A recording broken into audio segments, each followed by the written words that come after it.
Jabatan Imigresen Malaysia terus memperkukuh usaha membanteras kehadiran warga asing tanpa izin di negara ini.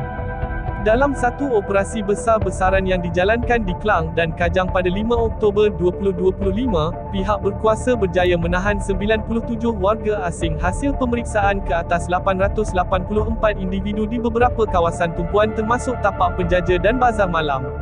Menurut Jabatan Imigresen, operasi itu memberi tumpuan kepada individu yang disyaki melanggar Akta Imigresen 1959/63, termasuk tinggal lebih masa serta menyalahgunakan pas lawatan kerja sementara.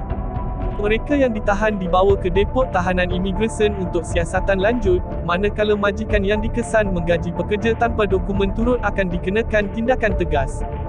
Jabatan itu menegaskan, pihaknya tidak akan berkompromi terhadap mana-mana individu atau syarikat yang cuba melindungi pendatang asing tanpa izin. Usaha penguatkuasaan seperti ini akan diteruskan dari semasa ke semasa bagi memastikan keamanan dan kesejahteraan rakyat Malaysia sentiasa terpelihara.